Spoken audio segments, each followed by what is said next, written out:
বিটরুটের গুণাবলী এবং উপকারিতা আমাদের সকলেরই জানা আছে। একটা সময় বিটরুট শুধু শীতকালীন সবজি হিসেবেই পরিচিত ছিল। এখন বিটরুট কিন্তু সারা বছরই পাওয়া যায়। তো অনেকেই আছেন যারা বিটরুট কাঁচা খেতে পারেন না বা রান্না করে খেতে পারেন না, তাদের জন্য আজকে আমি নতুন একটা রেসিপি নিয়ে চলে এসেছি। আজকে আমি করে দেখাবো বিটরুটের রুটি। তো বিটরুটের রুটি করার জন্য প্রথমেই আমি দুটো বিটরুট নিয়ে নিব। বিটরুটগুলোকে সুন্দর করে ধুয়ে নিব।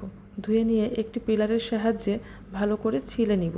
এগুলো ছিলে নেওয়া হয়ে গেলে এগুলোকে আমি কেটে নিব।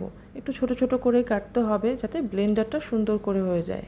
বিটগুলোকে কেটে নেওয়া হয়ে গেলে একটি ব্লেন্ডারের জারে তুলে নিয়ে পরিমাণ মতো একটু পানি দিয়ে দিব। তো ব্লেন্ড করার সময় খেয়াল রাখতে হবে এটি যেন খুব ভালো করে ব্লেন্ড হয়, একদম মিহি করে ব্লেন্ড করতে হবে। এবার আমি বিটরুটটাকে একটি পাত্রে ঢেলে নিব। ঢেলে নিয়ে প্রয়োজন মতো আটা দিয়ে দিব। এখানে আপনি চাইলে আটার পরিবর্তে ময়দা ইউজ করতে পারেন, তবে আমি এখানে আটাটাই নিয়েছি এবং পরিমাণ মতো একটু লবণ দিয়ে দিব। এবার আমি বিটরুট এবং আটাটাকে সুন্দর করে মেখে নিব। এখানে মেখে নেওয়ার জন্য আর আমি এক্সট্রা কোনো পানি ব্যবহার করব না। এবার আমি 1 চামচ পরিমাণ তেল দিয়ে মেখে নিব। আমরা যেমন রুটির খামিরটা সফট করে তৈরি করি, ঠিক এখানেও বিটরুটের খামিরটাও আপনি সফট করে তৈরি করবেন এবং এখানে আপনি আপনার প্রয়োজন মতোই আটাটা মিলিয়ে নেবেন। এবার আমি রুটি তৈরির জন্য ডোটাকে 3টা আকারে ভাগ করে নিব এবং 3টা আকারে ভাগ করে নেওয়া হয়ে গেলে একটি চুলায় ফ্রাই প্যান বসিয়ে দিয়ে একটি ডো নিয়ে হাতের সাহায্যে গোল করে একটু চেপে দিয়ে এরপর একটু আটার গুঁড়ি ছিটিয়ে বেলে নিব। আগেই বলেছি, বিটটা যখন ব্লেন্ড করবেন তখন খুব সুন্দর মিহি করে ব্লেন্ড করতে হবে। এই যে মিহি করে ব্লেন্ড না হলে রুটি বেলতে গেলে তখন কিন্তু রুটিগুলো মাঝখানে মাঝখানে ছিদ্র হয়ে যাবে বিটের কারণে। প্যানটা গরম হতে হতে আমার একটা রুটি বলা হয়ে গেছে।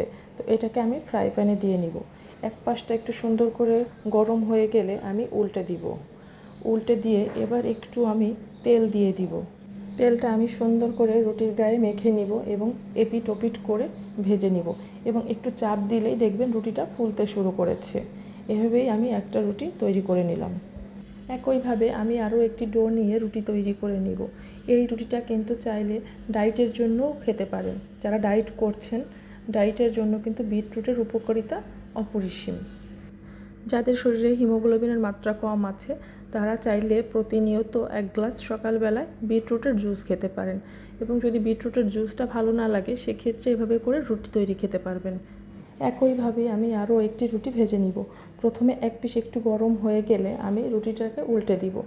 উল্টে দিয়ে এর মধ্যে আমি একটু তেল দিয়ে দিব এবং চেপে ধরলেই কিছুক্ষণ দেখবেন ফুলতে শুরু করেছে।